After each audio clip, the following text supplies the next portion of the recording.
Welcome to the WDSU News Hot Seat. I'm Travers Mackle. Tonight we're talking about the tragic death of JPSO Detective Dave Michel Jr. We're going to get in depth into every aspect of this tragic death that happened last week. We're joined by former NOPD officer and security expert Mike Kahn, Jefferson Parish Councilman Chris Roberts, and legal analyst Robert Jenkins. First off, let's start with you, Councilman. A terrible loss for the community of Jefferson Parish, as it seemed that Deputy Michel was somebody that not only did everybody know, but everybody liked. That's very true, and we hold our law enforcement in very high regard in Jefferson. A tragic event coming on the heels of another shooting of one of our officers that occurred earlier this year. It's anytime you have a situation like this, it causes us to pause.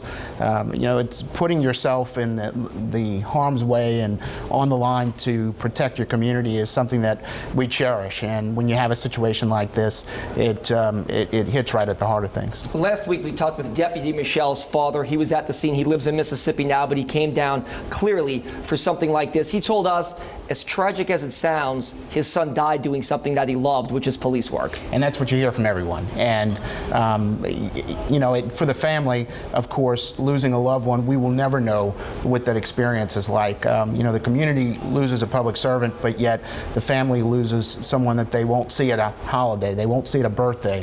It's tragic, but yet knowing his love for law enforcement and the fact that he died doing what he wanted to do and in the name of serving the public, I'm sure is going to bring some consolation to them. The accused shooter is 19-year-old Jermaine Nevo. He's charged with first-degree murder. Before we get into the legal aspect of this, Robert, let's talk to Mike Kahn about the police work that was done. This deputy was part of the street crimes unit. Those are guys who are at the tip of the spear. They jump out of the cars, they make stops. They're really at the forefront of the fight against crime. You know the circumstances around this. This was really just a routine pedestrian stop.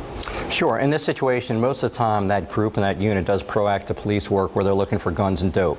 In this situation, he was responding to a call for service. When he responded to that call, he was making a pedestrian stop, got out of the vehicle. It was a lot less serious than what he would normally deal with. And in doing so, the situation escalated. The subject pulled out a gun and shot and killed him during a struggle. He was shot 3 times in the back during this struggle. Obviously, the coroner is looking at this. It is a homicide. According to the sheriff, Nevo confessed to the crime, but is it one of these things where deputies in Jefferson Parish do this kind of stuff daily? Well, police all over the city do this daily. This is one of the less high-end stops. This is one of the safer stops, really, than domestic and other issues. So this is one of those situations where he went to the stop, he initiated it, didn't think very much of it, and it turned into a deadly encounter. It happens every day inside of all law enforcement. Nevo's charged with first-degree murder. That's eligible for the death penalty if he's convicted. The district attorney in Jefferson Parish has not said if he'll seek the death penalty. Obviously, he's got a lot of time to make that decision, but this is a serious charge with what you know and the facts that have come out so far, Robert. Exactly. I think that ultimately is going to be tried as a capital murder death penalty case. And these are the kind of cases that give defense attorneys nightmares because you get what we call a death-prone jury. And in a case like this with a police officer that was killed and many witnesses, it's likely that he'll get the death sentence. Well, the DA, you see DAs cut deals sometimes where second-degree murder in Louisiana is life without the possibility of probation or parole. Sometimes DAs feel like if somebody can go to jail for life, if the victim's family is in agreement with that, that's fine with them. Is that a possibility for DA Connick to consider? It's always a possibility. They will consult the family members. But when you have a police officer killed in this manner, even though they consult them, I think that they're going to go forward with a capital murder case. What do you think, Councilman? Do you think this is something that could be on the table, that death is an option here, the death penalty?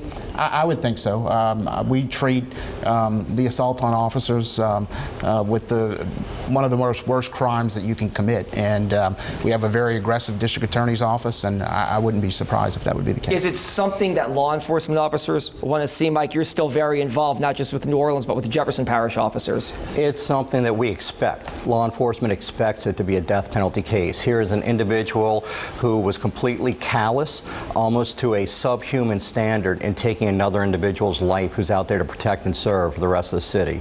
So in this situation, we expect it to be a death penalty case. Can you talk about how dangerous this is? As Chris mentioned a second ago, this is the second time in 2016 that a Jefferson Parish Sheriff's Office deputy working on one of these specialized task force has been shot. One is still hospitalized after being shot in the neck. Obviously, this deputy was shot and killed. Is it a different world that we live in today in 2016 when it comes to people and violence towards police officers? Well, sure, you've had multiple. You've also had the other individual that was serving a search warrant, and in the middle of serving a search warrant was shot and killed also.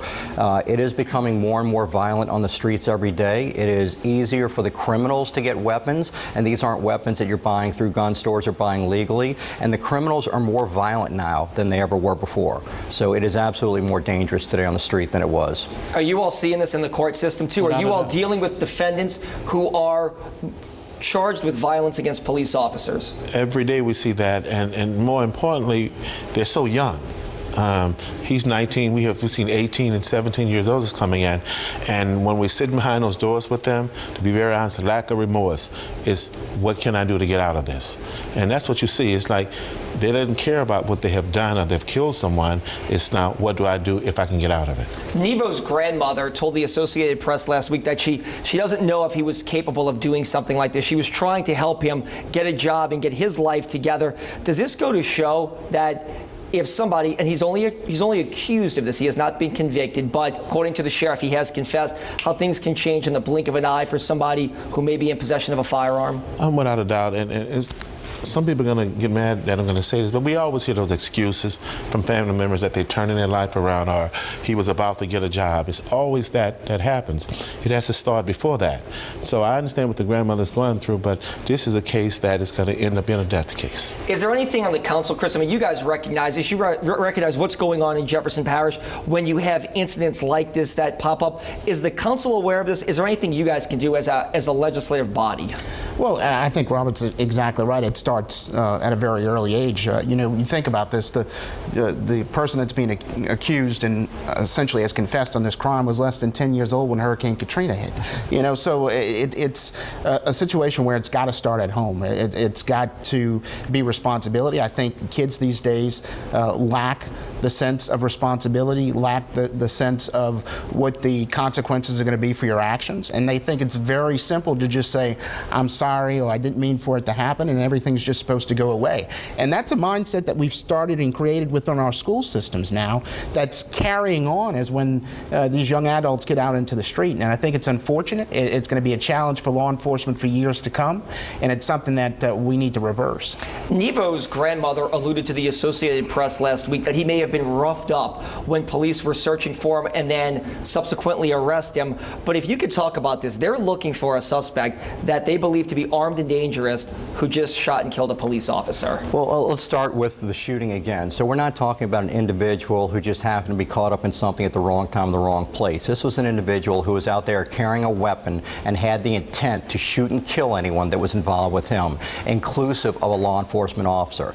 So when this happened, after he did shoot and kill allegedly a law enforcement officer, they're searching for him. They're expecting him to have a shootout with them the same way he did before. So they're approaching this with the utmost circumstance and the utmost caution. In this situation, I got to tell you, quite honestly, the fact that he was found with a gun and he was not shot or killed is extremely surprising. So anything that they consider, don't think again that he just gave up, because he fought when they tried to arrest him also. So this was very lenient in my eyes. What do you think about that, Robert? You can see on the video that he's fighting, he's struggling.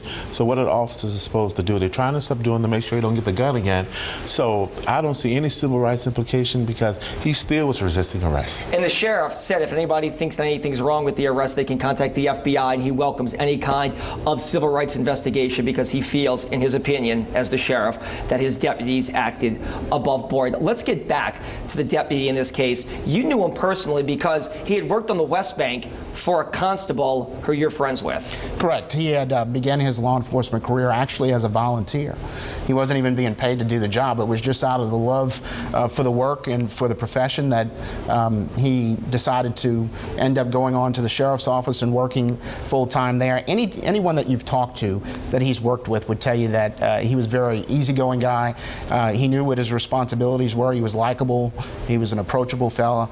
And, you know, it's a loss, as I said before, not just from the profession, but also so for a friend. And you know, it's a double tragedy for the sheriff's office because his wife works in the administrative side of the sheriff's office and their benefits office there. So in that sense, you know, you're losing an officer who's out on the street, but also too they're dealing with the family, and you know, just a very tragic situation overall for the JPSO. Funeral arrangements are tomorrow on Monday. Final question for all of you all we'll get to here. Mike, does law enforcement do anything differently in Jefferson Parish after this type of incident, or do they just mark it up as, hey, you know what, this is something that was an asterisk, it was out of the ordinary, what happened here on Manhattan Boulevard in Ascot? No, absolutely. Anytime there's an officer involved shooting or an officer hurt, killed, injured, anything, you go back to your street survival training. Now you're going to go back and you're going to look at what happened in the situation, what could have been done to prevent it. You know, the second guess things, but the things that'll make it safer for police in this situation.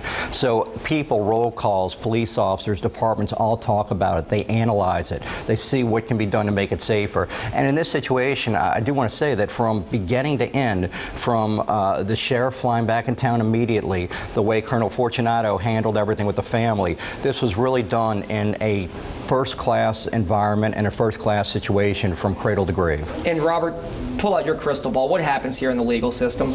Well, I think that the defense attorney is going to go in and try to seek a life sentence. But if it goes to trial and goes to jury trial, this is one of those cases that a jury is likely to come back with death on. And just to point this out, in Louisiana, a jury has to decide, not That's a correct. judge. It has to be after a conviction. The jury has to decide if That's it's correct. life or death. That's correct. So you're going to, I think defense is going to seek to get a life sentence out of it. But I think that's going to end up with a death sentence. All right, final question for you, Chris. Obviously, the parish is reeling. You'll be at the funeral, I take it, tomorrow and Monday. Correct, and I think you're going to see a lot of support. We have 6 municipalities in Jefferson Parish, along with the Sheriff's Office, our fire personnel, EMS. Anytime we have a tragedy like this, the community rallies together. And I also want to say, too, the business community has been fantastic. They responded yesterday, several businesses in the area, to provide relief to those that were working the crime scene. And, you know, out of every bad situation, you see good. And if there's some good that has come out of this, is just the overwhelming response that we've received from the public and businesses as well to show support for our law enforcement. All right, Mike Kahn, security expert, Chris Roberts, councilman in Jefferson Parish, Robert Jenkins, legal analyst. I'm Travers Mackel. That's all the time we have for the hot seat tonight. Gina will obviously have complete coverage of the services starting tomorrow. Let's send it back to you at the news desk.